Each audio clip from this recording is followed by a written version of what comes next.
Lovely. Okay. So, if you could just introduce yourself, tell me your name. My name's Marie. This is John Harrison. And where do you live? We live in the place called the Friary, which is just the other side of town, near the college. How safe do you feel at Salisbury? Fairly safe. Yeah. We've had no problems. No problems at all, have we? No. Do you mean safe, like against people or? I don't know, just at No. all. I mean, No. So when you go out, are you worried about walking alone, or were you always? I'd much rather go with my husband now because I'm older. But I mean, before it never used to bother me at all. But most times now, because we're both retired, that we both mainly go together.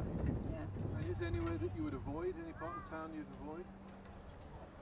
No, No. not really. No. No, not really. Any time I of don't day? like nighttime. I wouldn't. I mean, when there was the COVID jab and I had to come out in the evening and it was dark, wasn't it? So I was Yeah. glad he was with me because I wouldn't like to walk in the evenings on my own because we found that there was quite a few people hanging about in town. But during the day like this, there's no problem at all. So, I mean, there seems to be, I don't know much about it myself, but there seems to be a kind of campaign for a safer Salisbury. Do you see a need for that, or do you? No, we've had no problems. No. If you were given the job of making Salisbury safer, what would you do? I really don't know. No. I mean, everything's sort of as safe as it can be, isn't it? I think. You know, And you've got the Friary, everything's fine. There's no. Well, I think it's like any estate. We live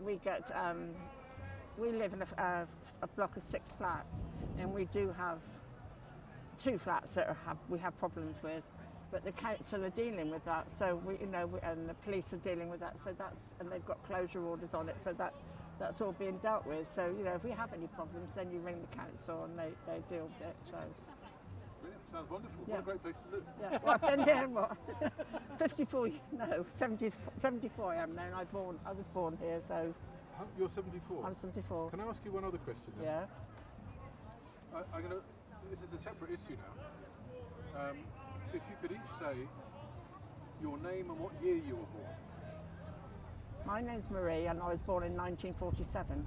My name's John, I was born in 1944. How did you live without plastic? We didn't have plastic in those days. Everything was wrapped up in paper. If you went to a shop, like I lived at Harnham when I was little, and everything was wrapped up in greaseproof paper and put in a paper bag. Yes, we do tend to. There tend to be a lot more plastic. If people would put it away and throw it away in the proper places, it wouldn't be a problem. But you do. I mean, we go out sometimes on the bus, and you can see the edges of the roads where people have just chucked stuff out in their cars and things like that. Yeah. But what we're discovering now is that plastic is everywhere. You know, the bottom of the ocean in the Arctic. Yeah, in newborns. Yes, I've seen that blood on the cells and television. Yeah. So we got to learn very quickly to live without it. So yeah. that's why I'm asking people who've had that experience. So tell us, wise people, how to live without plastic. Well, it has to be paper or everything put in paper bags like it used to be, I suppose, really. I mean, we do find some shops have got it in little card. No, if you buy a cake, especially like Marks and Spencer's, they put it in a cardboard box for you and things like that. They don't put, and all their fruit and veg is all in a paper bags now. So I think some of the supermarkets now are changing into paper bags, plastic carrier bags and things like that.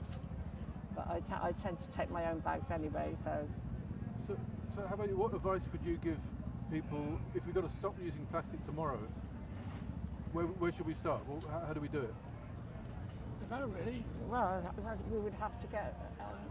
Well, it depends when you can get the paper bags, isn't it? Really. I mean, if shops will stop them. It's not just bags though. Look around. I mean, look at all the things that are made of plastic. It's like everything, isn't it? Everything, really, isn't it? Yeah. I don't know. Back to the old sort of China, things like the ceramics and things like that, wouldn't it? Really, to put in. Brilliant. Yeah. Thank you so much. You better have your thing back. I'll have that with you before you go away. I once did an interview. I used to work in China. Yeah. I did an interview with a long-distance lorry driver. Yeah. Just before he was going to go off on a 2,000-mile journey. I left this on him. Oh my goodness. I haven't made the same mistake since. Thank you very much. Thank you.